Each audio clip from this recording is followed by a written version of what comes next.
زندگی یہ نہیں ہے کسی کے لیے، زندگی ہے نبی کی، نبی کے لیے۔ ورحمۃ اللہ تعالی وبرکاتہ۔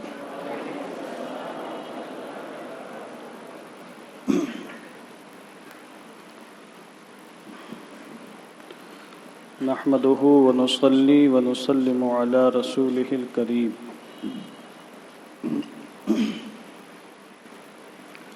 أما بعد، فقد قال الله تعالى في القرآن المجيد والفرقان الحميد: قل لا أسألكم عليه أجرا إلا المودة في القربى. وقال سيدنا رسول الله صلى الله تعالى عليه وسلم: إن الحسن والحسين هما ريحاناي من الدنيا. وقال في مقام آخر: من أحبهما أحبني ومن أبغضهما أبغضني. صدق الله العظيم وصدق رسوله النبي الأمين المكين الكريم، ونحن على ذلك لمن الشاهدين والشاكرين والحمد لله رب العالمين۔ آئیے دل لگا کر اپنی اور ساری کائنات کے مرکز عقیدت،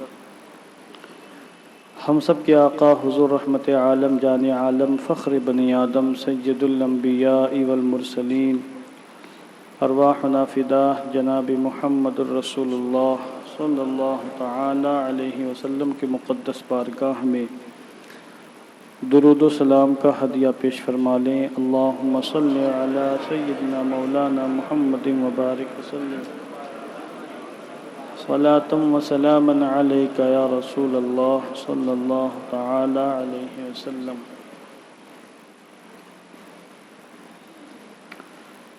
آج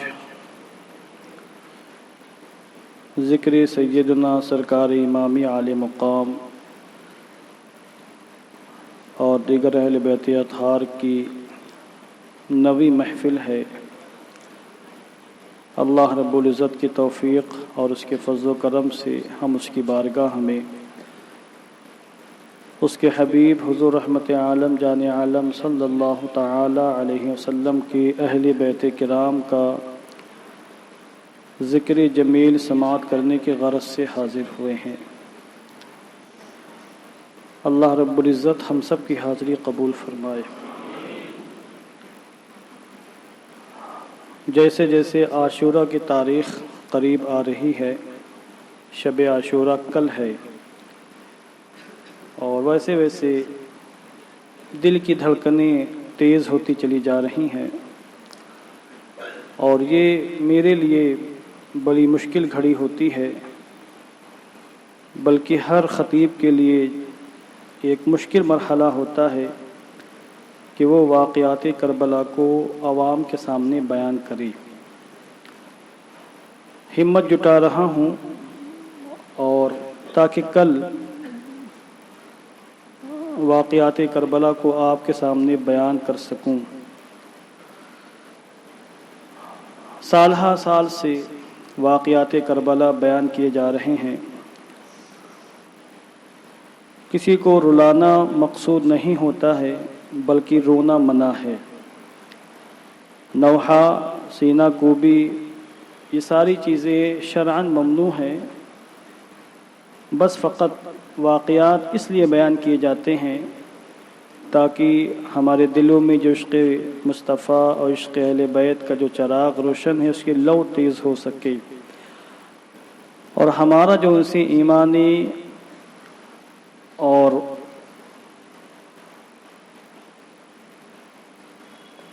محمدی رشتہ ہے، یہ رشتہ مزید مضبوط ہو سکے، اور ہم یہ جان سکیں کہ ان نفوس قدسیہ نے دین کے تحفظ کے لیے، دین کی بقا کے لیے، ہم تک اسلامی صحیح تعلیمات پہنچانے کے لیے کتنی بڑی قربانیاں پیش کی ہیں۔ اور واقعات کربلا کو اس انداز سے بیان کرنا بھی سخت ممنوع ہے کہ معاذ اللہ یہ کہا جائے کہ یزیدیوں نے قافلہ لوٹ لیا، عزتیں پامال کر دیں، اہل بیت کرام کو ذلیل کر دیا، پانی بن کر کے بھوکا پیاسا مارا، معاذ اللہ، جس طرح شیعہ ذاکرین کرتے ہیں، اور ہمارے بعض خود جاہل قسم کے خطبہ مقررین اس طرح بیان کرتے ہیں، یہ بیان کرنا جائز نہیں ہے۔ ہمارا عقیدہ تو یہ ہے کہ اللہ نے ان کو شہادت کے منصب پر سرفراز فرمایا۔ ایک آزمائش کی گھڑی تھی جس میں وہ کامیاب و کامران ہوئے اور شہادت پہ منصب پر فائز ہو کر سرخرو ہوئے۔ یہ ان کے لیے ذلت کی بات نہیں ہے، اور اس طرح کے جملے استعمال کرنا بالکل نازیبا ہی نہیں، بلکہ میں سمجھتا ہوں کہ اگر مفتیان کرام سے فتویٰ پوچھا جائے تو ناجائز و حرام کا فتویٰ آئے گا۔ اس طرح کے جملے ان نفوس قدسیہ کی بارگاہ میں استعمال کرنا۔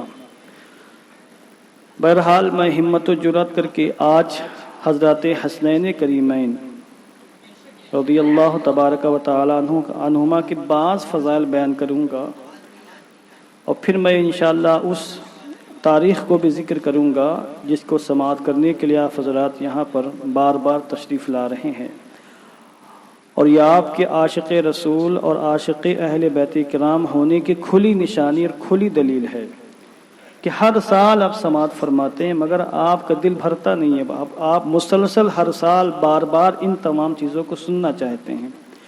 کوئی نئی باتیں نہیں ہیں، انداز گفتگو بدل جاتا ہے، علماء اپنے اعتبار سے پیغام پیش کر دیتے، مگر گفتگو تو وہی ہے جو بار بار ہر سال ہمارے علماء بیان فرما رہے ہیں۔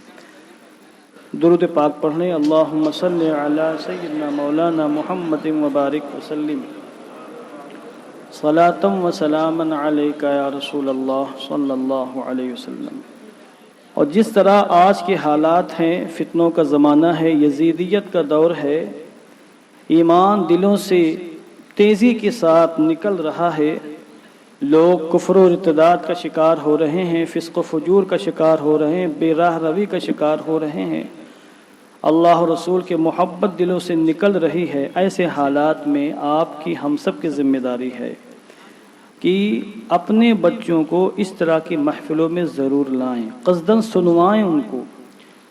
آپ کے بچے، مسلمانوں کے بچے بچپن ہی سے ٹی ویاں دیکھتے ہیں، موبائل میں فلمیں سنتے ہیں، فلمیں دیکھتے ہیں، ان کو دنیا بھر کے جو زیرو فلمی دنیا کے ہیں ان کے بارے میں خوب معلومات حاصل ہوتی ہے۔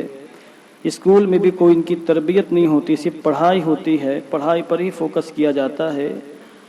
ماں باپ بھی اگر بچوں کی تربیت پر توجہ نہ دیں تو بچے کہاں سے سیکھیں گے؟ بتائیں ہمیں آپ، کہاں سیکھیں گے؟ اس لیے ماں باپ کی ذمہ داری ہے کہ اس طرح کی محفلوں میں بچوں کو لائیں، موبائل پر بھی توجہ دیں، بچے غلط استعمال نہ کرنے پائیں، اچھی چیزوں موبائل میں بچے دیکھیں، سنیں، تاکہ وہ ایک دینی ماحول میں پروان چڑھیں اور حسینیت کا جذبہ ان کے اندر پیدا ہو۔ ورنہ صرف کہنے سننے سے حسینیت کا جذبہ پیدا نہیں ہو سکتا ہے، بچے حسینی نہیں بن سکتے ہیں جب تک کہ ان کو حسینی بنانے کی مکمل کوشش نہ کی جائے، اور گھر میں ایک حسینی نظام نہ بنایا جائے تب تک بچے حسینی نہیں بن سکتے ہیں۔ ہم لاکھ نعرہ ماریں اور اس طرح کے کھوکھلے نعروں کی کوئی حیثیت نہیں ہے۔ آج میں حضرت امام حسن، امام حسین سلام اللہ علیہما کے بارے میں تھوڑی سی گفتگو کروں گا، احادیث کریمہ پیش کروں گا، اور پھر کچھ باتیں انشاءاللہ مزید آگے ہوں گی۔ شاید آپ کا آج کا بیان تھوڑا سا کچھ طویل ہو جائے، اگر طویل ہو جائے تو معذرت چاہوں گا۔ کل آپ باقاعدہ قضاء حاجت سے فارغ ہو کر آئیے گا، کل کا بیان کچھ مزید طویل ہونے والا ہے کیونکہ وہ عاشورہ کا بیان ہے۔ حضرت سیدنا امام حسن 15 رمضان المبارک کو 3 ہجری میں پیدا ہوئے، اور میں نے کل آپ کے سامنے بیان کیا حضرت خاتون جنت کی زندگی کے حالات میں کہ سن 2 ہجری میں آپ کا نکاح علی شیر خدا مولا کائنات سے ہوا۔ پہلے آپ کا نکاح اللہ نے عرش پر فرشتوں کے سامنے اہتمام فرمایا، پھر زمین پر حضور رحمت عالم نے نکاح کا اہتمام فرمایا، اور نکاح کے ٹھیک تقریباً 1 سال کے بعد 15 رمضان المبارک کو 3 ہجری میں حضرت امام حسن پیدا ہوئے۔ جب امام حسن پیدا ہوئے تو حضرت علی شیر خدا ان کو حضور کی بارگاہ میں لائے اور کہا کہ حضور آپ ہی اس کا نام منتخب فرمائیں۔ پہلے حضور نے کہا اے علی اس کا نام رکھو، کہا نہیں حضور آپ اس کا نام منتخب فرمائیں۔ اب اس شہزادی کی عظمت دیکھیں آپ، حضور نے فرمایا اس کا نام اللہ منتخب فرمائے گا۔ اور تھوڑی دیر کے بعد جبریل امین حضور کی بارگاہ میں آئے اور کہا یا رسول اللہ صلی اللہ تعالی علیہ وسلم، اللہ نے یہ فرمایا ہے کہ ہارون علیہ السلام کے دو بیٹے تھے، ایک شبر اور ایک شبیر، جس کو کچھ لوگ شبر اور شبیر پڑھتے ہیں، مگر یہ میری سمجھ سے بالاتر ہے۔ ایک کا نام شبر اور ایک کا نام شبیر۔ یا رسول اللہ، اللہ نے فرمایا کہ ہارون کے بیٹے شبر کے نام پر اس کا نام رکھیے آپ۔ شبر سریانی زبان کا لفظ ہے، عربی میں اس کا ترجمہ ہوتا ہے حسن، تو حضور نے ان کا نام حسن رکھا۔ اور پھر لعاب دہن ان کے منہ میں ڈالا، اور 7ویں دن حضور نے عقیقہ فرمایا۔ اور عقیقہ فرمانے میں آپ نے یہ اہتمام فرمایا کہ حضرت امام حسن کے بالوں کو، جو پیدائشی بال تھے، ان کو صاف کیا، منڈوایا، اور بالوں کے برابر چاندی صدقہ راہ خدا میں صدقہ کی غریبوں کو دی۔ آپ بھی یہ تہیہ کریں، جب بھی آپ کے ہاں بچے پیدا ہوں، اللہ جب بھی آپ کے خاندان میں بچے دے تو آپ 7ویں دن عقیقے کا اہتمام فرمائیں، یہ سنت ہے۔ اور بچوں کے جو پیدائشی بال ہوتے انہی کو عقیقہ کہا جاتا ہے عین سے، اس کو کچھ لوگ حقیقہ کہتے ہیں، وہ غلط ہے، عقیقہ ہے عین سے۔ انہی پیدائشی بالوں کو عقیقہ کہا جاتا ہے، انہی کو آپ تولوا لیں، اور 2 3 4 5 گرام ان کا جو بھی وزن ہو اتنی وزن کے برابر چاندی آپ راہ خدا میں صدقہ کر دیں۔ اور حضور نے یہ کیا۔ اور جس وقت حضور کا وصال ہوا امام حسن 7.5 سال کے تھے، مگر آپ کو حیرت ہوگی کہ 7.5 سال کی عمر ہے اور تقریباً 13 احادیث کریمہ امام حسن سے مروی ہیں۔ اور 7.5 سال کی عمر ہوتی کیا ہے؟ ہمارے یہاں تو بچے 7.5 سال کی عمر میں کچھ سمجھتے نہیں، مگر امام حسن نے اتنی قلیل عمر میں آپ سے یعنی حضور کی 13 روایتیں بیان فرمائیں، 13 احادیث کریمہ بیان فرمائی ہیں۔ یہ ایک اچھی خاصی تعداد ہے، اور یہ امام حسن کا قوت حافظہ۔ اب آپ آگے چلیے۔ امام حسین رضی اللہ تعالیٰ عنہ کی پیدائش امام حسن کی پیدائش کے تقریباً 8.5 مہینے کے بعد 5 شعبان المعظم 4 ہجری میں امام حسین کی پیدائش ہوئی۔ اور جب امام حسین کی پیدائش ہوئی تو حضور تشریف لائے اور کہا اے علی اس کا نام رکھا، کہا حضور آپ اس کا نام منتخب فرما دے، کہا اس کا نام حسین ہے۔ حضور نے حسین نام رکھا اور لعاب دہن منہ میں ڈالا، کان میں اذان دی، اور پھر 7ویں دن امام حسین کا بھی عقیقہ فرمایا۔ اور آپ نے یہ تاریخی جملہ ارشاد فرمایا ان الحسن والحسین اسمان من اہل الجنہ، کہ حسن حسین یہ دنیاوی نام نہیں بلکہ جنتی نام ہے، جنت سے اللہ نازل فرمائے ہیں۔ اور یہ تاریخ بھی حضور نے فرمایا کہ اللہ نے ان دونوں ناموں کو چھپا کر رکھا تھا، زمانے جاہلیت میں بھی کسی کو یہ نام سوجھے نہیں، حتیٰ کہ حضور نے اپنے دونوں نواسوں کا نام رکھا، ایک کا نام حسن ایک کا نام حسین۔ اور علی شیر خدا مولا کائنات فرماتے ہیں کہ میرا بیٹا حسن سینے سے لے کر سر چہرے تک حضور کے مشابہ ہے، مشابہ مصطفیٰ ہے، حضور سے مشابہت رکھتا ہے، اور دوسرا بیٹا حسین سینے سے لے کر پیر تک حضور سے مشابہت رکھتا ہے۔ اس لیے ہمارے امام نے بہت پیاری بات کہی ہے، معدوم نہ تھا سایہ شاہ ثقلین، اس نور کی جلوہ گاہ تھی ذات حسنین، تمثیل نے اس سایہ کے 2 حصے کیے، ایک سے حسن بنے ہیں تو دوسرے سے حسین۔ کہتے ہیں حضور کا سایہ نہیں تھا، یقیناً سایہ نہیں تھا، تو اسی سایہ نہ ہونے کو امام عشق و محبت سرکار اعلی حضرت نے اپنی عشق و محبت کی زبان میں یوں بیان فرمایا کہ حقیقت یہ ہے کہ حضور کے سایہ کے 2 حصے کر دیے گئے، اور ایک حصے سے امام حسن اور دوسرے حصے سے امام حسین بن گئے۔ یہ عشق و محبت کی زبان ہے، بہر اس کا حقیقت سے تعلق نہیں۔ عشق و محبت کی زبان ایک دوسری زبان ہوتی ہے، اس کو سمجھنے کے لیے پھر عشق و محبت چاہیے۔ جس کو عشق آتی ہے وہ عشق و محبت کا زبان، عشق و محبت کی زبان سمجھتا ہے اور عشق و محبت کی کتاب کو بھی وہ سمجھتا ہے۔ بہرحال امام حسن کی پیدائش کے حوالے سے، امام حسین کی پیدائش کے حوالے سے میں نے آپ کے سامنے جو کتابوں کے اندر خلاصہ ہے وہ میں نے بیان کیا ہے۔ اب میں چند روایتیں امام حسن کے بارے میں بیان کروں گا جس میں صرف امام حسن کا ذکر ہے، بار روایتیں وہ پیش کروں گا جن میں صرف امام حسین کا تذکرہ ہے، پھر وہ روایتیں پیش کروں گا جن میں ایک ساتھ دونوں کا ذکر جمیل ہے اور حضور نے دونوں کا تذکرہ ایک ساتھ فرمایا ہے۔ حضرت ابو بکرہ رضی اللہ تعالیٰ عنہ فرماتے ہیں کہ میں نے مسجد شریف میں حضور کو دیکھا، حضور خطبہ ارشاد فرما رہے ہیں اور آپ کے بازو میں امام حسن بیٹھے ہیں۔ حضور کی غیب دانی دیکھیں آپ اور حضور کا منصب رسالت دیکھیں۔ حضور کبھی امام حسین، امام حسن کا چہرہ دیکھتے، کبھی اپنے صحابہ کو دیکھتے، کبھی حسن کو دیکھتے، کبھی صحابہ کو دیکھتے، پھر آپ نے ارشاد فرمایا ابنی ھذا سید لعل اللہ ان یصلح بہ بین فئتین من المسلمین۔ آپ نے مستقبل میں ہونے والے کئی سالوں کے بعد جو چیز ہونے والی تھی، حضور نے اپنے صحابہ کے مابین یہ فرمایا کہ یہ میرا بیٹا سردار ہے، سردار ان قریب اللہ اس میرے بیٹے کے ذریعے سے مسلمانوں کی دو بڑی جماعتوں کے مابین صلح فرما دے گا اور قتل و قتال کا خاتمہ ہو جائے گا۔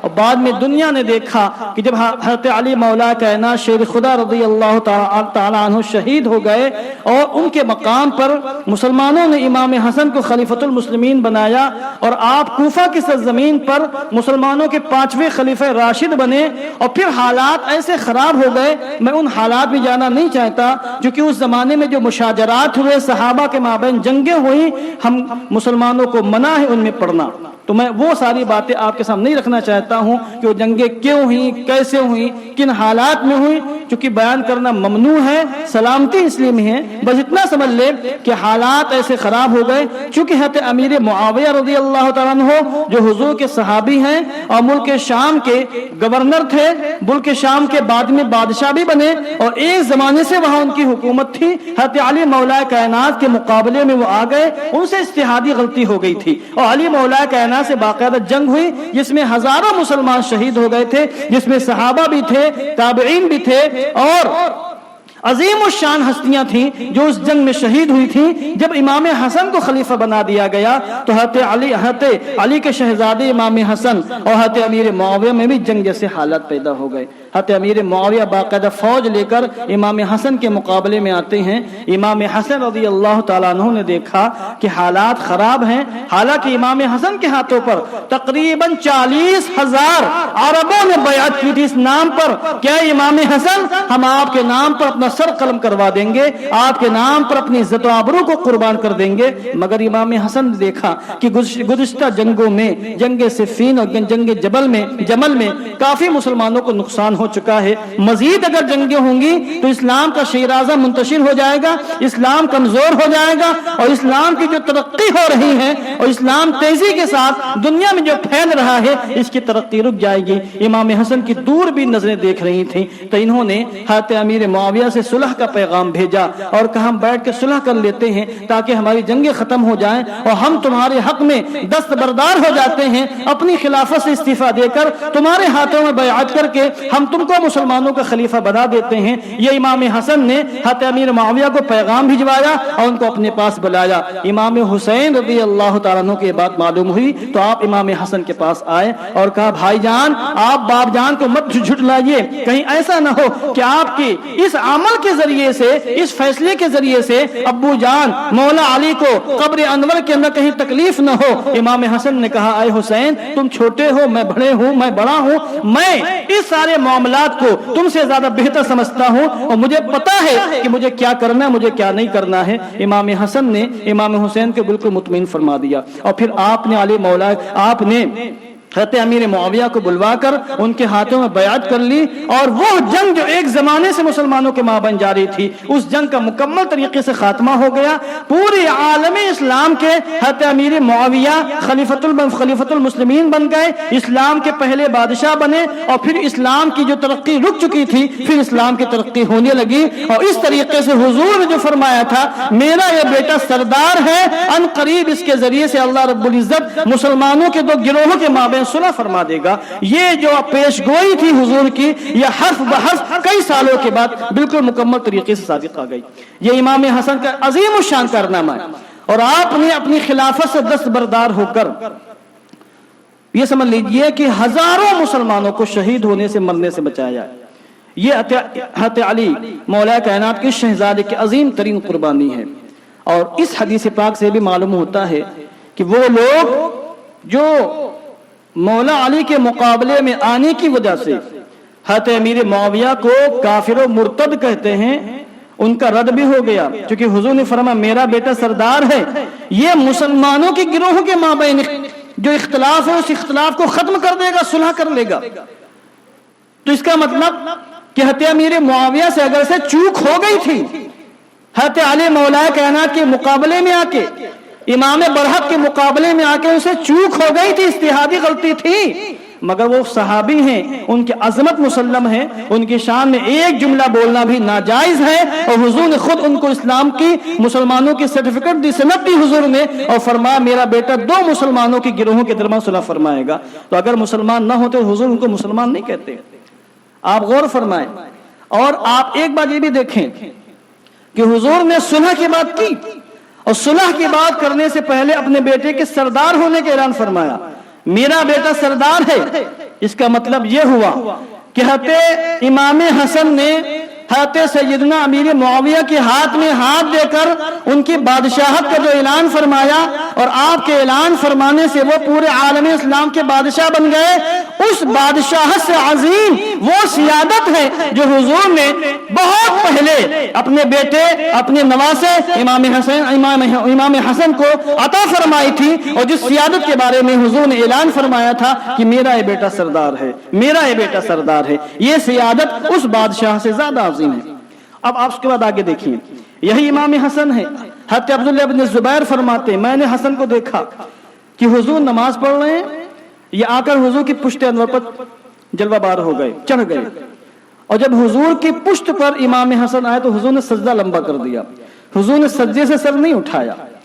اس کے بعد حضور سجدے سے اٹھتے، جب حسن پشت سے نیچے آتے حضور سجدے سے سر اٹھاتے، اور جب حضور قیام فرماتے، کھڑے ہوتے، تو حسن حضور کے پیروں کے بیچ سے کبھی آتے کبھی جاتے، کبھی آتے کبھی جاتے، اور حسن کے لیے حضور اپنے پیروں کو پھیلا دیا کرتے تھے۔ اس قدر غائب درجے کی محبت حضور نے امام حسن سے فرمائی ہے۔ ایک موقع پر امام حسن کو حضور نے اپنے کندھے پر اٹھایا، اور چند صحابہ نے غور سے دیکھا تو حضور نے فرمایا انی احب اللہم انی احب فاحب، اے اللہ یہ میرا بیٹا ہے، یہ میرا نواسا، میں اس سے محبت کرتا ہوں، اے اللہ تو بھی اس سے محبت فرما۔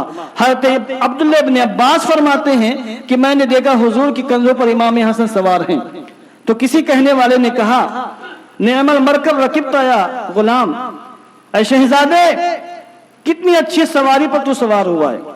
حضور کے کندھے پر امام حسن ہے۔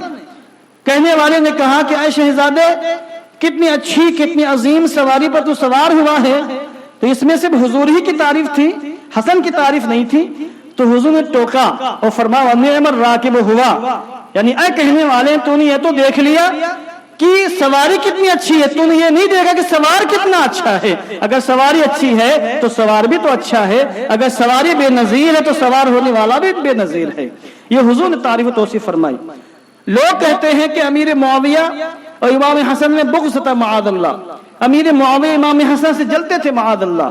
صحابہ کرام کسی سے بغض نہیں رکھتے، صحابہ کرام کے لیے وَكُلًّا وَعَدَ اللَّهُ الْحُسْنَى۔ حضور نے تربیت کی، حضور کی شان یہ تھی کہ وَيُزَكِّيهِمْ، کہ حضور مسلمانوں کا تزکیہ فرمانے کے لیے، مسلمانوں کی دلوں کو پاک و صاف فرمانے میں تشریف لائے تھے۔ تو صحابہ میں بغض و حسد نہیں تھا، یہ بغض و حسد تو ہم جیسے لوگوں کے دلوں میں پیدا ہو جاتا ہے۔ امیر معاویہ کی موجودگی میں محفل سجی ہوئی تھی، امام حسن بیٹھے ہوئے تھے وہاں پر، تو حضرت معاویہ نے کہا کہ بتاؤ آج اس وقت ماں باپ کے لحاظ سے، نانا نانی کے لحاظ سے اور چچا پھوپھی کے لحاظ سے اور ماموں اور خالہ کے لحاظ سے روئے زمین پر سب سے عظیم کون انسان ہے؟ یہ حضرت امیر معاویہ نے کہا بتاؤ. تو ایک صحابی کھڑے ہو گئے، وہاں پر موجود تھے وہ. انہوں نے کہا میں کہتا ہوں کہ یہ حسن سب سے عظیم ہے. کہا کیسے؟ کہا ان کی ماں تمام عورتوں کے سردار ہیں، ان کے باپ حیدر کرار ہیں، ان کے باپ بھی بے نظیر، ان کی ماں بھی بے نظیر، ان کے نانا حضور رحمت للعالمین ہیں، ان کی نانی حضرت خدیجۃ الکبریٰ ہیں، ان کے ماموں حضور کے شہزادے ہیں حضرت قاسم، حضرت عبداللہ، حضرت ابراہیم، ان کی خالائیں حضور کی بیٹیاں ہیں حضرت زینب، حضرت ام کلثوم، حضرت رقیہ، ان کے چچا حضرت جعفر طیار ہیں اور ان کی پھوپھی حضرت ام ہانی ہیں رضی اللہ تعالی عنہم اجمعین. یہ وہ عظیم ہستی ہیں کہ ماں باپ کے لحاظ سے بھی، نانا نانی کے لحاظ سے بھی، پھوپھا پھوپھی کے لحاظ، پھوپھا چچا کے لیے، پھوپھی اور چچا چچا کے لحاظ سے بھی، ماموں اور خالہ کے لحاظ سے بھی ایسے عظیم ہستی ہیں کہ ان کی کوئی نظیر نہیں ہے، ان کی کوئی مثال نہیں ملتی ہے. لوگ یہ سمجھ رہے تھے کہ شاید امیر معاویہ ناراض ہو جائیں کیونکہ ان کا مزاج تھا، بنی امیہ کے لوگ تھے. مگر حضرت امیر معاویہ نے کھڑے ہو کر اعلان فرمایا کہ مالک تم نے بالکل سچ کہا ہے، بات وہی ہے جو تمہاری زبان سے نکلی ہے کہ روئے زمین پر حسن سے زیادہ عظیم کوئی نہیں ہے. جو کہ نواسہ مصطفیٰ ہیں، وہ اور آپ کے چھوٹے بیٹے امام حسین نواسہ مصطفیٰ ہیں. اور آج ایک صاحب کیرلا کی سرزمین سے پیدل حج کرنے جا رہے ہیں. میرے خیال سے کہاں افغانستان پہنچے، کہاں پہنچے کچھ پتہ نہیں ہے. پاکستان پہنچے تو خبر آئی تھی کہ پاکستان پہنچ چکے ہیں، خشکی کے راستے سے جا رہے ہیں وہ. تو بلا وجہ کچھ لوگوں نے واویلے مچا کے رکھا ہوا ہے. سوشل میڈیا پر میں نے ایک ایسی پوسٹ دیکھی کہ اس بندے کی فوٹو ہے، شہاب غالباً نام ہے، شہاب نام ہے، اور اس کو یوں کاٹ دیا ہے بائیکاٹ کے، جو بائیکاٹ کا نشان ہوتا ہے. یعنی یہ جو پیدل سفر حج کر رہا ہے، بائیکاٹ اس کا غلط ہے. یہ کیوں بھائی غلط ہے؟ زبردستی غلط ہے. تم سے کس نے فتویٰ پوچھا؟ فتویٰ دینے کے لیے تیار ہو گئے. ایک بندہ اپنا پیسہ خرچ کر رہا ہے، اپنی محنت خرچ کر رہا ہے، اپنے پیروں سے چل کے جا رہا ہے، جانے دو اس کو، برکتیں لوٹے گا وہ، کمالات اس کو حاصل ہوں گے. بھائی نہ فرض ہے، نہ واجب ہے، نہ ناجائز و حرام ہے، جائز کام ہے پیدل سفر کرنا. اور اگر اچھی نیت سے انسان کرتا ہے تو اس کو برکتیں ملتی ہیں، سعادتیں ملتی ہیں، بے شمار ثواب ملتا ہے اس کو. تو انما الاعمال بالنیات، بہت سے جائز کام اچھی نیتوں سے بہت اچھے ہو جاتے ہیں، ان کا ثواب بہت زیادہ ہو جاتا ہے. تو دیکھیے امام حسن نے 25 حج پیدل فرمائے. کتنے؟ ایک دو نہیں، 25 حج. اور امام حسین نے بھی 25 حج پیدل فرمائے. اور اس میں یا تو دو معنی ہو سکتے ہیں کہ مکہ المکرمہ آنے کے بعد آپ نے جو مناسک حج ادا کیے، پیدل ادا کیے، کہ مکہ سے آپ کوفہ پیدل آئے، مکہ سے مینا پیدل آئے، مینا سے مزدلفہ پیدل تشریف لے گئے، عرفات، پھر عرفات سے مزدلفہ، پھر مزدلفہ سے مینا، پھر مینا سے مکہ المکرمہ پیدل آپ نے سفر کیا. ایک یہ بھی معنی ہو سکتا ہے. اور یہ بھی ہو سکتا ہے جو میرا وجدان کہتا ہے، حالانکہ میں نے کہیں پڑھا نہیں، مگر یہ معنی زیادہ قریب ہے کہ حضرت امام حسن امام حسین حج بیت اللہ کے لیے مدینہ منورہ سے مکہ المعظمہ پیدل تشریف لائے ہیں، اور 25 مرتبہ یہ عمل آپ نے بار بار دہرایا ہے. تو اس کا مطلب یہ ہوا کہ امام حسن امام حسین کے ساتھ اور امام حسین امام حسن کے ساتھ حج بیت اللہ کے لیے تشریف لاتے تھے. 25 حج ان کے ہوئے اور 25 حج آپ کے ہوئے. امام حسن رضی اللہ تعالیٰ عنہ کی شان یہ بھی ہے کہ آپ کو اللہ نے سخاوت کی جوہر سے مالا مال فرمایا تھا. کئی بار ایسا ہوا کہ حضرت امیر معاویہ نے، چونکہ وہ وظیفہ بھیجتے تھے، لاکھوں لاکھ درہم آپ کی بارگاہ میں بھیجے امام حسن کی بارگاہ میں، اور آپ نے قبول فرمایا اور ایک ہی محفل میں ان درہموں کو راہ خدا میں خرچ کر ڈالا. بلکہ ایک ایک شخص کو 1-1 لاکھ درہم دے کر آپ نے سارے درہموں کو خرچ فرما دیا. یہ آپ کی جود و سخاوت تھی. 5 بار ایسا ہوا کہ امام حسن نے بہت بڑی سخاوت پیش فرمائی. 3 بار آپ نے اپنی پوری جائیداد جوڑ کر آدھی جائیداد راہ خدا میں خرچ کی، اور 2 مرتبہ آپ نے مکمل پوری جائیداد راہ خدا میں خرچ فرما دی. گویا کہ 2 مرتبہ آپ نے سنت صدیقی پر عمل کیا اور 3 مرتبہ آپ نے سنت فاروقی پر عمل کیا ہے. جگر ہونا چاہیے. ہم میں سے کسی کا اتنا جگر نہیں ہے کہ جتنی پراپرٹی جتنی جائیداد ہمارے پاس ہے ہم راہ خدا میں خرچ کر دیں. اتنی مضبوط دل ہمارے نہیں. اٹیک آ جائے گا, موت آ جائے گی, انتقال ہو جائے گا. جو کہ ہم پر دنیا غالب ہے, وہ اللہ والے تھے, انہوں نے کر کے دکھایا ہے. اور اس لیے کر کے دکھایا کہ تم ہماری نظیر نہیں پیش کر سکتے ہو, ہمارے نقش قدم پر چل کر کامیاب تو ہو سکتے ہو لیکن مجھ جیسے بن نہیں سکتے ہو. یہ کر کے دکھایا نفوس قدسیہ نے. اس لیے ہمارے امام نے اسی مقام ایک شعر کہا ہے, حسن مجتبی سید الاسخیاء, حسن مجتبی سید الاسخیاء, راکب دوش عزت پہ لاکھوں سلام. وہ شہید بلا شاہ گلگو قبا, بے کسے دشت غربت پہ لاکھوں سلام. یہ امام حسین کے شان میں ہمارے امام نے فرمایا ہے. تو یہ وہ چند روایتیں ہیں جن میں صرف امام حسن کا تذکرہ ہے. مگر اچھے لوگوں کے بھی دشمن ہوتے ہیں. کوئی انسان زندگی بھر کوشش کر لے کہ دنیا کے سارے انسان اس سے خوش ہو جائیں, راضی ہو جائیں, یہ ممکن ہی نہیں ہے. ارضاء جمیع الناس غایت لا تدرک ابدا, عربی محاورہ ہے کہ تمام لوگوں کو خوش کر دینا یہ ایسا مقصد ہے, ایسی منزل ہے کہ جس منزل پر انسان کبھی نہیں پہنچ سکتا ہے. اس کے چاہنے والے بھی ہوں گے, نفرت کرنے والے بھی ہوں گے. امام حسن جیسے عظیم الشان ہستی, ان سے بھی لوگ نفرت کرنے والے تھے اس زمانے میں, بغض و حسد رکھنے والے تھے. اور ایسا بغض و حسد معاذ اللہ کہ آپ کو 5 مرتبہ زہر دے کر شہید کرنے کی کوشش کی گئی امام حسن کو. کبھی شہد میں زہر ملا کر دیا گیا, آپ نے پیا. کبھی کھجور میں زہر دے کر آپ کو دیا گیا, کھانے میں زہر ملایا گیا.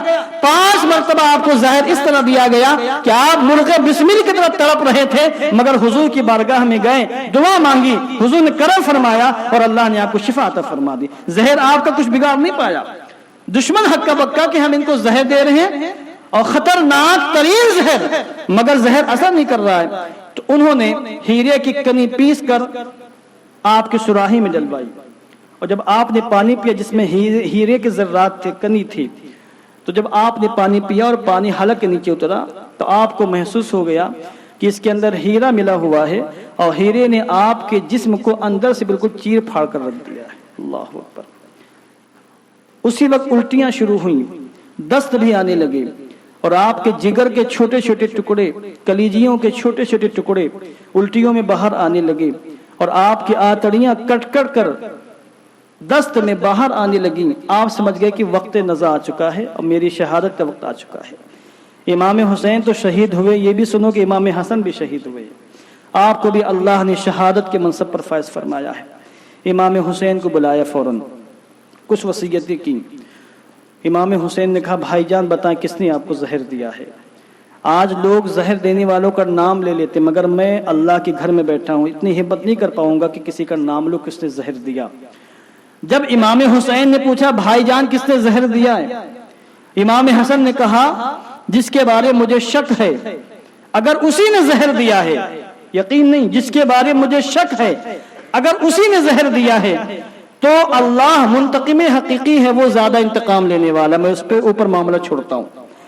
اور اگر وہ زہر دینے والا نہیں ہے تو میں محض شک کی بنیاد پر کسی کو قتل نہیں کروا سکتا, کسی کو ہلاکت نہیں ڈال سکتا ہوں. چونکہ امام حسین نے کہا تھا کہ آپ نام بتائیں, اس کا سر قلم کر دوں گا, وہ زندہ نہیں رہے گا, قصاص میں اس کو مار دیا جائے گا. تو آپ نے فرمایا کہ اگر وہی زہر دینے والا جس کو میں سمجھ رہا ہوں تو میں نے معاملہ اللہ کے حوالے کر دیا, اور اگر وہ زہر دینے والا نہیں ہے تو میں کسی غیر مجرم کو مجرم بنا کر نہیں پیش کر سکتا ہوں. یہ امام حسن کی شان عدالت تھی کہ آپ نے ساری مشقتیں برداشت کر لی, تکلیفیں برداشت کر لی, مر گئے, شہید ہو گئے, شہادت کو گلے لگا لیا, مگر امام حسن نے یہ برداشت نہیں کیا کہ کسی کا نام لے لیا جائے اور بیجا کسی کو قتل کر دیا جائے آپ کو شہید کرنے کے جرم میں.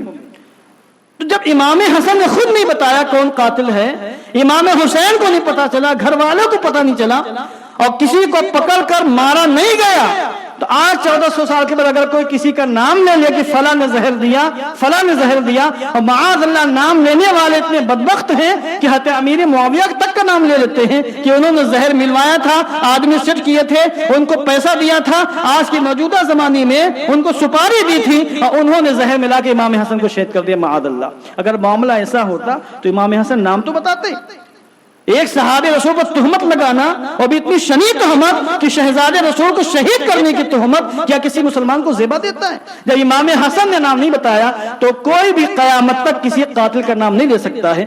البتہ ہم یہ کہیں گے کہ جس بدبخت نے، جس کمینے نے، جس خبیث نے امام حسن کی سراہی میں زہر ڈالا ہے اور ہیرا پیس کر اس کی کنی اس کے اندر ڈالی ہے، ایسا انسان سخت ترین عذاب نار میں، سخت ترین عذاب جہنم میں گرفتار ہے۔ یہ ہمارا یقین ہے، یہ ہمارا اذعان ہے۔ بدبخت ہے وہ انسان جس نے کرتوت انجام دی۔ بہرحال امام حسن شہید ہو گئے۔ حضرت امام حسین رضی اللہ تعالیٰ عنہ کے بارے میں روایتوں میں آیا ہے کہ آپ حضور کی چچی حضرت ام فضل، حضرت عباس کی زوجہ محترمہ، انہوں نے خواب دیکھا، خواب دیکھ کر بیدار ہوئی، رونے لگی، حضور کی بارگاہ میں آئیں اور کہا یا رسول اللہ میں نے آج بڑا خطرناک خواب دیکھا ہے، مجھے بتاتے ڈر لگ رہا ہے۔ حضور نے فرمایا اے چچی جان بتائیے آپ نے کیا خواب دیکھا ہے؟ ڈرنے کی کوئی بات نہیں ہے۔ انہوں نے کہا حضور میں نے یہ خواب دیکھا ہے کہ آپ کے جسم کا ایک ٹکڑا کاٹا گیا ہے اور میری جھولی میں ڈال دیا گیا ہے۔ حضور میں خواب دیکھ کر ڈر گئی ہوں۔ حضور نے ارشاد فرمایا اے ام فضل مبارک ہو، بڑا عظیم خواب ہے، بڑا عظیم خواب ہے، میری بیٹی فاطمہ حاملہ ہے، بچہ ہونے والا ہے، ان قریب ایک لڑکا پیدا ہوگا اور لڑکا تمہاری جھولی میں ڈالا جائے گا، یہی تیرے خواب کی تعبیر ہے۔ اور پھر چند دنوں کے بعد حضرت امام حسین کی پیدائش ہوئی اور حضرت ام فضل آئیں، حضور نے امام حسین کو اٹھا کر ان کی گود میں دے دیا اور کہا اے ام فضل یہی تیرے خواب کی تعبیر ہے۔ امام حسین رضی اللہ تعالیٰ عنہ کی شان اللہ اکبر کس قدر عظیم ہے کہ حضور رحمت علیہ نے بارہا اپنی زبان اقدس سے امام حسین کی عظمت اور شان کو بیان فرمایا ہے۔ ایک مقام پر حضور نے فرمایا حسین منی وانا من حسین، حسین مجھ سے ہیں اور میں حسین سے ہوں۔ اس کا معنی ہمارے علماء نے بیان فرمایا ہے، اس کا مطلب یہ کہ حسین کو حضور سے اور حضور کو حسین سے انتہائی قرب حاصل ہے، اتنا زیادہ قرب حاصل ہے، اتنا قرب حاصل ہے کہ حسین سے محبت حضور سے محبت ہے، حسین کا قرب حضور سے قرب ہے، اور حسین سے نفرت حضور سے نفرت ہے۔ جو حسین کے قریب آ گیا وہ حضور کے قریب آ گیا، اور جس کے دل میں حسین کی محبت پیدا ہو گئی اس کے دل میں حضور کی محبت پیدا ہو گئی، اور جو حسین سے کٹ گیا وہ حضور سے محمد مصطفیٰ سے کٹ گیا ہے۔ یہ اس کا معنی ہمارے علماء نے بیان فرمایا، اور حضور فرماتے ہیں احب اللہ من احب حسینہ۔ یہاں میں آپ کے ایک نکتے کی بات عرض کرتا ہوں، یہ میں نے حدیث پاک پڑھی احب اللہ من احب حسینہ، اس کو آپ دو طرح سے پڑھ سکتے ہیں، احب اللہ من احب حسینہ، آپ کلمہ جلالت اللہ کے نام پر زبر لگا دیں، احب اللہ من احب حسینہ۔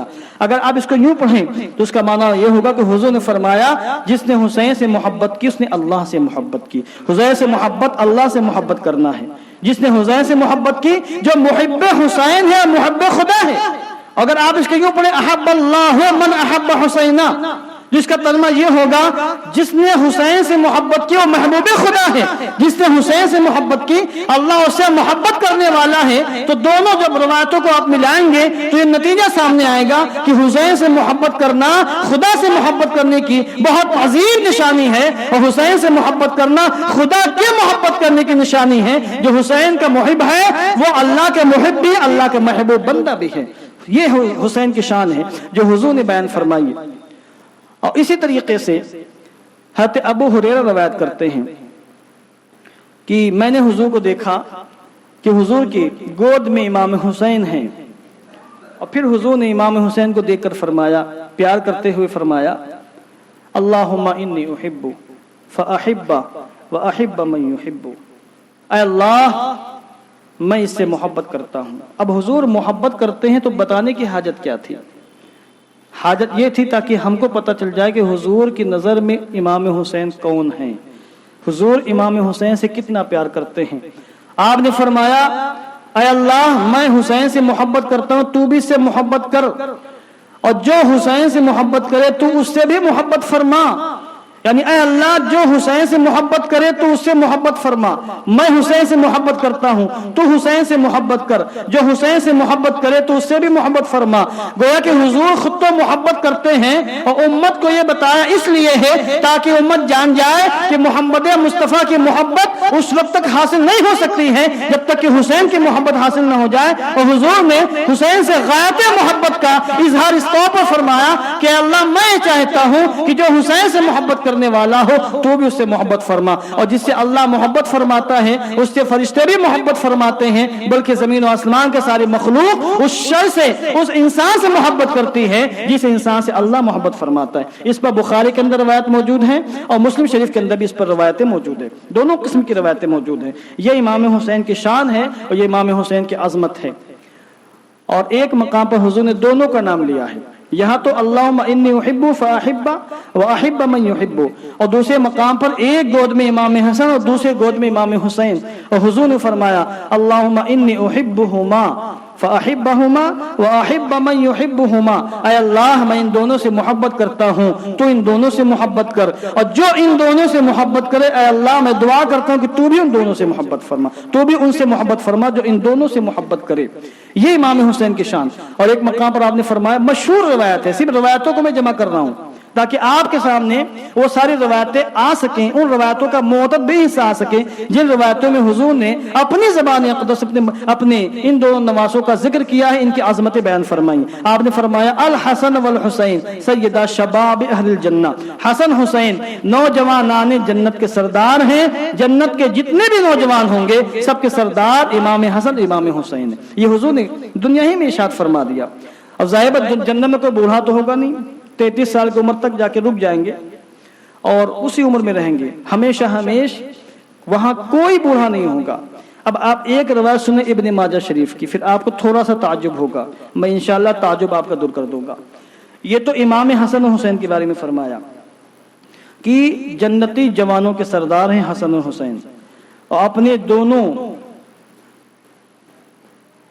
محبوں اور محبوبوں کے بارے میں، یعنی حضرت صدیق اکبر کے بارے میں اور حضرت عمر فاروق اعظم کے بارے میں حضور نے یہ فرمایا ابو بکر و عمر سیدہ کہول اہل الجنہ، یہاں سیدہ شباب اہل الجنہ، اور شیخین کریمین ابو بکر صدیق عمر فاروق اعظم کے بارے میں فرمایا سیدہ کہول اہل الجنہ، یعنی ابو بکر و عمر جنتی ادھیر عمر کے لوگوں کے سردار ہوں گے۔ اب سوال یہ پیدا ہو، جنت میں کوئی ادھیر عمر کا نہیں ہوگا، سب جوان ہوں گے، تو اس کا مطلب یہ امام جلال الدین سیوطی فرماتے ہیں ان دونوں روایتوں کو سمجھنا ہوگا۔ وہ فرماتے ہیں دنیا میں جو انسان جوانی کے عالم میں انتقال کر جائے یا جوانی سے پہلے انتقال کر جائے تو ان لوگوں کی سرداری امام حسن و حسین کے پاس ہوگی، اور دنیا میں جو انسان ادھیڑ عمر کا ہو کر مرے گا یا بوڑھا ہو کر مرے گا ان دونوں کی سرداری جنت میں ابو بکر و عمر کے پاس ہوگی۔ یہ حضرت امام جلال الدین سیوطی نے دونوں حدیث پاک کا معنی بیان فرمایا ہے۔ بہرحال امام حسن اور امام حسین کو اللہ نے بڑا اونچا مقام عطا فرمایا۔ ایک مرتبہ آپ کی والدہ محترمہ حضرت خاتون جنت حضور کی بارگاہ میں آئی اور کہا حضور ان دونوں شہزادوں کو کچھ عطا فرما دیجئے۔ دولت مانگنے نہیں آئی تھی، دولت کو تو نفوس قدسیہ نے ٹھوکر سے اڑا دیا تھا، دولت چل کر ان حضرات کی بارگاہوں میں آئی تھی، دولت کو قبول نہیں کیا۔ دولت تو ترستی رہی، پھلکتی رہی کہ ہمیں قبول کر لیا جائے تاکہ ہمیں سرخروئی حاصل ہو، مگر علی شیر خدا مولا کائنات نے بھی اور حضرت خاتون جنت نے بھی دولت کو ٹھکرایا ہے۔ دولت مانگنے نہیں آئی تھی۔ حضرت خاتون جنت فرماتی عرض کرتی حضور ان دونوں کو کچھ عطا فرما دے۔ حضور نے فوراً فرمایا اما الحسین اما الحسن فلہ حیبتی وسودتی واما الحسین فلہ جرأتی وجودی، دو لفظوں میں آپ نے ارشاد فرما دیا، اور آپ نے فرمایا جہاں تک حسن کا تعلق ہے تو حسن کے لیے میری حیبت، میرا خوف، میری دہشت اور میری سرداری ہے، اور حسین کے لیے میری جرأت، میری بہادری اور میری سخاوت ہے۔ حضور نے اپنی سخاوت، اپنی بہادری امام حسین کو دی ہے، اور حضور نے اپنی حیبت اور اپنی سرداری امام حسن کے حصے میں رکھی ہے۔ اور یہ امام حسن سرداری یہ نہیں ہوتی ہے کہ انسان سروں پر راز کرے، سرداری یہ ہوتی ہے کہ انسان دلوں پر راز کرے۔ امام حسین آج بھی کروڑوں مسلمانوں کے دلوں پر حکمرانی فرما رہے ہیں، اور یہ حضور نے ان کو عطا فرمائی کہ حسن کے لیے میری سرداری ہے۔ اور جو انسان بھی حضور کو اپنا سردار مانتا ہے، حضور کو اپنا آقا مانتا ہے، اس کے لیے کوئی چارہ کار نہیں ہے اس سے کہ امام حسن کو اپنا سردار نہ مانے، امام حسن کو اپنا آقا نہ مانے۔ دونوں کی سرداری جدا نہیں ہو سکتی ہے۔ حضور کو سردار وہی مانے گا جو حسن کو سردار مانتا ہے، اور حسن کو سردار وہی مانے گا جو حسین کو جو اللہ کے رسول کو اپنا آقا مانتا ہے۔ اور یہ چیز دونوں شہزادوں کے لیے، اور امام حسین کے لیے حضور نے فرمایا اس کے لیے میری جرأت ہے اور میری سخاوت ہے۔ اور بعد میں امام حسین نے اپنے عمل کے ذریعے، اپنے کردار کے ذریعے یہ ثابت کر دیا کہ حضور نے اپنی جرأت، اپنی بہادری، اپنی ہمت، اپنی شجاعت حسین کو دی ہے، اپنی جود و سخاوت حسین کو دی ہے، اس طور پر کہ یزید کے مقابلے میں آپ تشریف لائے، پورا عالم اسلام جب خاموش تھا اور کسی کو یزید کے مقابلے میں بولنے کی جرأت و ہمت نہیں ہو رہی تھی، اس وقت امام حسین یزید کے خلاف تلوار نکالتے ہیں اور میدان میں آتے ہیں، اس کے خلاف عالم جہاد، عالم حق بلند کرتے ہیں۔ بدبخت ہے وہ لوگ جو کہتے ہیں کہ حسین نے یزید کے خلاف عالم بغاوت بلند فرمایا تھا۔ بغاوت نہیں تھی وہ، امام حسین نے عالم حق بلند فرمایا تھا، حق کا پرچم بلند فرمایا تھا، چونکہ وہ فاسق و فاجر مردود خبیث تھا اور وہ شراب نوشی کرنے والا تھا، بدکار انسان تھا، وہ اسلامی خلافت کا حقدار ہی نہیں تھا۔ آپ نے جرأت و ہمت کا مظاہرہ فرمایا اور پھر سخاوت کا مظاہرہ اس طرح فرمایا کہ لوگ دین کے تحفظ کے لیے، دین کی بقا کے لیے، دین کے فروغ کے لیے زیادہ سے زیادہ کیا کرتے ہیں؟ وقت کو قربان کر دیتے ہیں، اپنی دولت کو قربان کر دیتے ہیں، مگر امام حسین نے دین کے بقا اور نانا جان کے دین کے تحفظ کے لیے اور ہم تک دین مصطفیٰ پہنچانے کے لیے صرف وقت ہی نہیں قربان کیا ہے، صرف دولت ہی نہیں قربان کی ہے، بلکہ اپنے لاڈلے شہزادوں کو بھی راہ خدا میں قربان فرما دیا ہے۔ اس سے بڑی سخاوت کیا ہو سکتی ہے؟ تو حضور نے فرمایا حسن کے لیے میری ہیبت ہے، میری سرداری ہے، اور حسین کے لیے میری جرأت و ہمت اور میری جود و سخاوت ہے۔ اور بعد میں دونوں شہزادوں نے باقاعدہ ثابت کیا کہ کس طریقے سے حضور کی دعا مقبول ہوئی ہے۔ اور حضور کے سب سے چھوٹے شہزادے حضرت ابراہیم تھے، ماریہ قبطیہ کے، سب سے بڑے بیٹے حضور کے حضرت قاسم تھے، اور حضرت قاسم نبوت کے اعلان سے پہلے پیدا ہوئے تھے، اور اعلان نبوت کے بعد حضرت عبداللہ پیدا ہوئے تھے، حضور کے ایک بیٹے، انہیں کو طیب الطاہر کہا جاتا ہے، اور ایک قول یہ ہے کہ ان کو طیب مطہر یا مطہر کہا جاتا ہے۔ بعد میں حضور کے ایک بیٹے اور ہوئے حضرت ابراہیم رضی اللہ تعالیٰ عنہ، حضرت ماریہ قبطیہ سے، مدینہ منورہ میں۔ بچپن میں ان کا بھی انتقال ہو گیا، تینوں بیٹوں کا انتقال۔ تو روایتوں میں آیا ہے کہ ایک گود پر حضرت ابراہیم بیٹھے ہوئے تھے اور دوسرے گود پر حضرت امام حسین بیٹھے ہوئے تھے۔ حضرت جبریل امین تشریف لائے اور کہا یا رسول اللہ آپ دونوں سے محبت فرماتے ہیں؟ کہا ہاں میں دونوں سے محبت کرتا ہوں۔ حضرت جبریل امین نے فرمایا مگر اللہ کی مرضی یہ ہے، اللہ کی منشا یہ ہے کہ ان میں سے ایک ہی زندہ رہے گا، آپ منتخب فرما لیں۔ حضور آپ منتخب فرما لیں یا رسول اللہ۔ کس کو منتخب کرتے ہیں؟ حضور نے فرمایا حسین میرا بھی نور نظر ہے، میری بیٹی فاطمہ کا بھی نور نظر ہے، اگر حسین کو کچھ ہو گیا تو فاطمہ کو بھی تکلیف ہوگی، علی کو بھی تکلیف ہوگی، فاطمہ بھی روئے گی، علی بھی روئے گا، اور میں فاطمہ کی تکلیف برداشت نہیں کر سکتا، اور اگر ابراہیم کو کچھ ہو جائے تو زیادہ تکلیف مجھے ہی ہونے والی ہے، میں اپنی تکلیف تو برداشت کر سکتا ہوں، اپنی بیٹے کے غم، اپنی بیٹی کے غم کو برداشت نہیں کر سکتا۔ حضور نے اشارہ دے دیا کہ میں ابراہیم کے مقابلے میں حسین کو منتخب کر رہا ہوں، حسین کو منتخب کر رہا ہوں۔ جب حضور نے یہ اشارہ دے دیا تو چند دنوں کے بعد، تقریباً 3 دن کے بعد حضرت ابراہیم کا انتقال ہو گیا اور امام حسین کا انتقال نہیں ہوا۔ اس کے بعد جب بھی امام حسین حضور کی بارگاہ میں آتے تھے، حضور ببانگے دوہل محبت بھرے انداز میں یہ کہتے تھے کہ یہ میرا شہزادہ ہے، یہ میرا بیٹا نواسا ہے، جس کی محبت میں نے اپنے بیٹے کو قربان کر دیا ہے۔ یہ امام حسین کی شان ہے، کہتے ابراہیم کو حضور نے ان کی محبت میں قربان فرمایا ہے۔ اور امام حسین کے بارے میں کیا عرض کروں، اس قسم کی متعدد روایتیں موجود ہیں جن میں حضور رحمت عالم جان عالم نے اپنے ان شہزادوں کا مقام مرتبہ بیان فرمایا ہے۔ آج بکواس کرنے والے بکواس کرتے ہیں، ان کو چاہیے کہ آنکھیں کھول کر دیکھیں کہ اللہ نے ان شہزادوں کو کتنا اونچا مقام عطا فرمایا ہے۔ اب میں تھوڑا سا آگے بڑھتا ہوں۔ حضرت امام حسن امام حسین کی بچپن میں کشتی ہوتی ہے، یہ واقعہ مشہور بارہا علماء سے سماعت فرمایا آپ نے. امام حسن امام حسین ہیں، وہاں حضرت فاطمہ ہیں اور حضور جلوہ بار ہیں. حضور کشتی ہو رہی ہے، آپ بھی بچوں میں کشتی کروایا کریے. پہلے زمانے میں کبڈیاں ہوتی تھی، کشتیاں ہوتی تھی، بدن مضبوط ہوتا تھا. اور جب سے کیرم ایرم نکل گئے ہیں تو بچوں کے بدن کمزور ہو گئے. اسلاف کرام تیر اندازی، گھڑ سواری، نیزہ بازی، تیراکی، یہ سارے کام کرتے تھے وہ. اور اگر آپ یہ سارے کام آج نہ کر پائیں تو کراٹے سکھوائیں بچوں کو، باڈی بلڈر بنوائیں، جم خانہ بھیجیں، کسی ٹرینر کو رکھیں، اس کی تربیت میں بچوں کو رکھیں. مقصود یہ ہے کہ بدن ٹھوس اور مضبوط ہو. حدیث پاک میں ہے طاقتور مسلمان کمزور مسلمان سے بہتر ہے. کمزور مسلمان کسی کام کا نہیں، کچھ نہیں کر پائے گا، وہ اپنی حفاظت بھی نہیں کر سکتا ہے. اور مضبوط مسلمان ہوگا تو اپنی بھی حفاظت کرے گا، اپنے سب 10 مسلمانوں کو بھی حفاظت کرے گا وہ.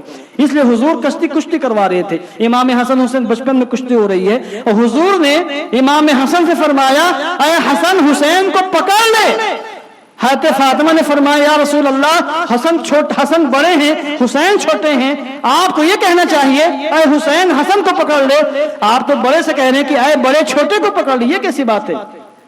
جب حضرت فاطمہ نے یہ کہا تو حضور نے مسکرا کر فرمایا اے فاطمہ میں ادھر حسن سے کہہ رہا ہوں اے حسن تو حسین کو پکڑ، ادھر جبریل امین حسین سے فرما رہے ہیں اے حسین تو حسن کو پکڑ لے. اللہ اکبر. یہ وہ خاندان ہیں، یہ وہ نفوس قدسیاں ہیں کہ ان کی کشتیاں ہوتی تھی جو جبریل امین بھی فرشتوں کی جماعت کے ساتھ حاضری دیا کرتے تھے. کہاں ہیں وہ بدبخت جو کہتے ہیں کہ ان کا کوئی مقام حاصل نہیں ہے، ان کی کوئی شان حاصل نہیں ہے. اور خطبات محرم کے اندر ماضی قریب کے عظیم محقق، عظیم عالم دین حضرت فقیہ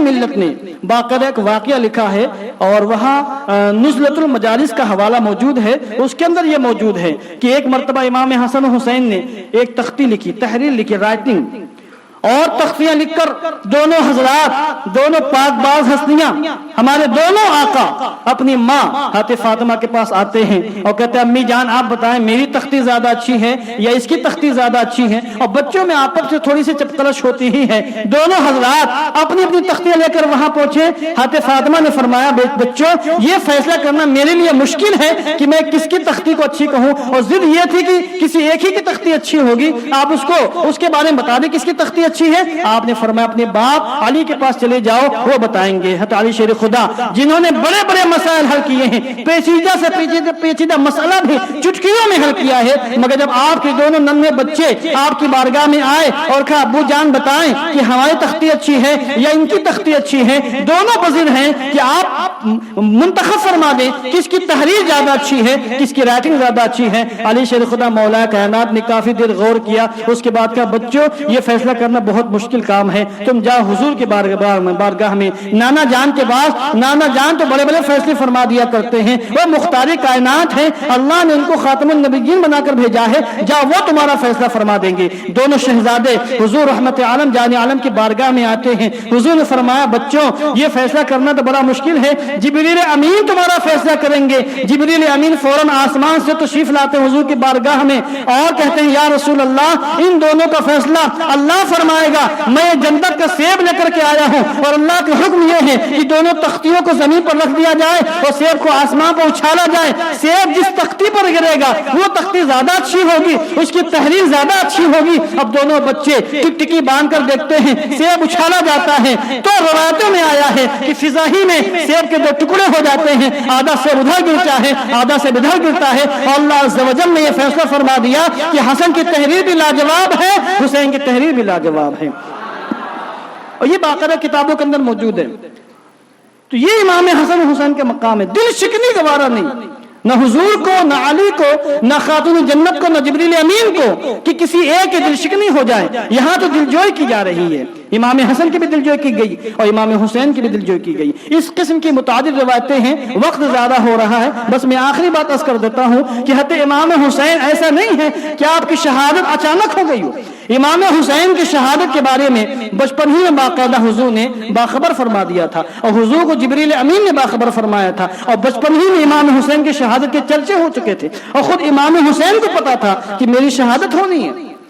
حضور کو پتا ہے، حضرت علی کو معلوم ہے، خاتون جنت کو معلوم ہے، خود حسن کو معلوم ہے، حضرت عباس کو پتا ہے، دیگر صحابہ کرام کو پتا ہے، اور بعد میں تابعین اعظام کو بھی معلوم پڑ گیا، صحابہ کرام کے بیٹوں کو معلوم پڑ گیا، بیٹیوں کو معلوم پڑ گیا کہ حسین شہید ہوں گے اور انتہائی تکلیفوں کے ساتھ شہید ہوں گے۔ بات چنانچہ روایتوں میں آیا ہے کہ حضور رحمت عالم جان عالم صلی اللہ تعالی وسلم جلوہ بار ہیں، آپ کی گود میں امام حسین بیٹھے ہیں اور حضور ان کو کھلا رہے ہیں۔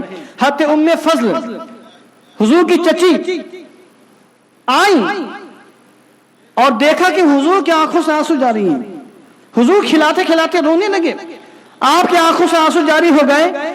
انہوں نے عرض کی یا رسول اللہ رونے کی وجہ کیا ہے؟ آپ تو نواسے کو کھلا رہے تھے، اچانک رونے کیوں لگے اور آپ کی آنکھوں سے آنسو کی جاری ہو گئے؟ تو حضور نے فرمایا اے ام فضل چچی جان، ابھی جبریل امین آئے تھے اور انہوں نے مجھے خبر دیا ہے کہ عن قریب میری امت میری شہزادے کو شہید کر دے گی۔ اس کے بعد عائشہ صدیقہ کی باقاعدہ روایت موجود ہے، اس میں بھی یہی ہے کہ عائشہ صدیقہ نے فرمایا کہ حضور نے مجھے خبر دی ہے کہ میری امت میرے اس بیٹے کو طف کے میدان میں شہید کر دے گی، یعنی میدان کربلا میں شہید کر دے گی۔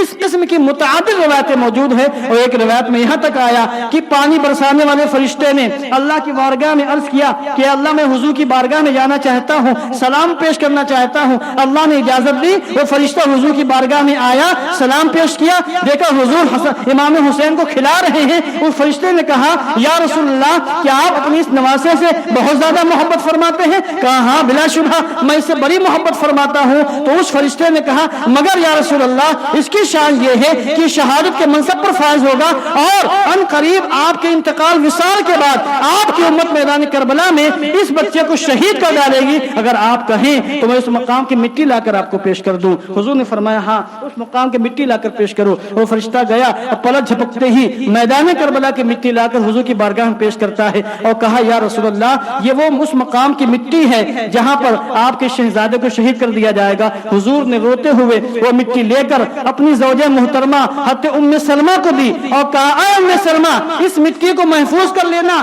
جس دن یہ مٹی خون میں تبدیل ہو جائے گی سمجھ جانا میرا حسین شہید کر دیا گیا ہے۔ اور آپ غور فرمائیں حضور کا علم غیب، شہید ہونے والے کئی سالوں کے بعد، کئی دہائیوں کے بعد امام حسین شہید ہونے والے، اور حضور تقریباً 50 سال پہلے خبر دے رہے ہیں کہ شہید ہو جائے گا میرا نواسا یہ، اور حضور کو پتا ہے کہ ام سلمہ اس ٹائم زندہ رہیں گی اور میری کوئی بیوی زندہ نہیں رہے گی، ورنہ دیگر ازواج موجود تھیں، عائشہ موجود تھی، دیگر ازواج مطہرات موجود تھی، کسی کو بھی حضور دے دیتے، مگر معلوم تھا کہ جس وقت حسین شہید ہوگا کوئی زندہ نہیں ہوگا، اس وقت میری بیوی ام سلمہ زندہ ہوں گی۔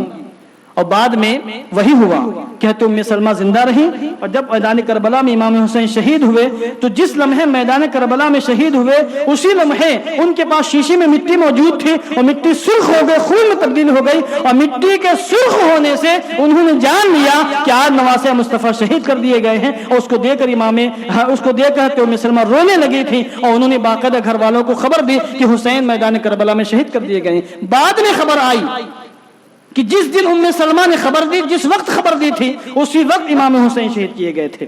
اس قسم کی متعدد روایتیں موجود ہیں۔ اب سوال یہ پیدا ہوتا ہے، اور کہنے والے یہ بکواس کرتے ہیں کہ کیوں حضور سے مانگتے ہو؟ وہ تو اپنے نواسے کو بچا نہ سکے، ان کو معلوم تھا نواسا شہید ہونے والا ہے، بے دردی کے ساتھ شہید ہونے والا ہے، ظلم کے ہاتھوں شہید ہونے والا ہے، ظالم حکمراں کے ہاتھوں شہید ہونے والا ہے، اور ان کے بیٹوں کو، ان کے خاندان والوں کو ان کے سامنے ذبح کر دیا جائے گا، تو جو نبی نواسے کو بچا نہ سکا اس نبی سے کیوں مانگو؟ اللہ سے مانگو۔ تو اگر یہ بات ہے تو یہی بات تو اللہ کے بارے میں کہہ سکتے ہیں کہ اللہ کے بہت سے نبیوں کو شہید کیا گیا، قرآن مقدس کے اندر موجود ہے۔ حضرت یحییٰ کو شہید کیا گیا، حضرت زکریا کو شہید کیا گیا، اور کئی نبیوں کو یہودیوں نے شہید کیا۔ تو کوئی یہ بھی کہہ سکتا ہے کہ جو خدا اپنے نبیوں کو بچا نہ سکا تو مجھ سے کیوں مانگتے ہو؟ تو کس سے مانگیں گے؟ پھر شیطان سے مانگیں گے، معاذ اللہ۔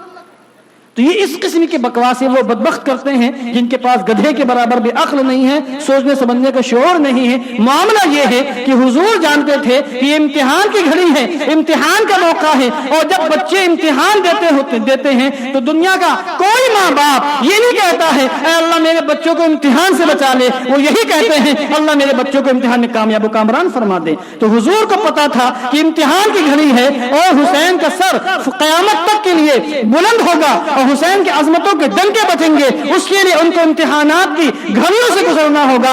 اس لیے حضور نے یہ تو دعا مانگی ہے کہ اللہ حسین کو استقامت بخش، اے اللہ حسین کو صبر عطا فرما، حسین کے امتحان میں کامیاب و کامران فرما، مگر یہ نہیں کہا کہ اللہ حسین کو امتحان سے بچا لے، حسین کو شہید ہونے سے بچا لے۔ سب جانتے ہیں، علی بھی جانتے تھے، فاطمہ بھی جانتی تھی، حضور بھی جانتے تھے، خاندان والے بھی جانتے تھے، حضور کے صحابہ بھی جانتے تھے، مگر تاریخ گواہ ہے کبھی کسی نے بھی ایک مرتبہ بھی اللہ کی بارگاہ میں یہ نہیں کہا کہ اللہ حسین کو بچا لے، اس لیے کہ وہ امتحان کے موقع تھا، امتحان کی گھڑی تھی، امتحانات ہونے والے تھے، اور ہر شخص چاہتا ہے کہ اس کے بچے امتحان میں سرخرو ہوں، اعلیٰ نمبروں سے کامیاب ہو۔ اس لیے حضور نے بھی اپنے نواسے کے لیے، اپنے خاندان والوں کے لیے دعائیں دی ہیں، تو کامیابی کی دعا دی ہے، امتحان سے بھاگنے کے لیے حضور نے دعا نہیں دی کہ اللہ امتحان سے بچا لے۔ لہذا اس قسم کی باتیں بھی وہی لوگ کرتے ہیں جن کے پاس سمجھنے کا شعور نہیں ہے، جن کے پاس عقل نہیں ہے۔ خلاصہ کلام یہ ہے کہ امام حسین رضی اللہ تعالیٰ عنہ کی شہادت بچپن ہی میں معروف و مشہور ہو چکی تھی، خود امام حسین جانتے تھے، خاندان والے جانتے تھے، اور پھر بعد میں ایسے حالات پیدا ہوئے کہ امام حسین مدینہ چھوڑ کر مکہ المکرمہ آئے، وہاں سے پھر میدان کربلا پہنچے، اور پھر آپ کی شہادت کا واقعہ پیش آیا۔ انشاءاللہ تفصیلات میں کل بیان کرنے کی کوشش کروں گا۔ گزارش کرتا ہوں کہ آپ نے جس طریقے سے اب تک والہانہ انداز میں محبت کے ساتھ تشریف لانے کی کامیاب کوشش کی ہے، کل کے پروگرام میں بھی، اور پھر پرسوں دوپہر میں 11 بجے پروگرام ہوگا اس میں بھی، پھر اس کے بعد 12 تاریخ کی شب میں آخری پروگرام مسجد میں ہوگا اس میں بھی، یعنی 3 پروگرام مزید باقی بچے ہیں۔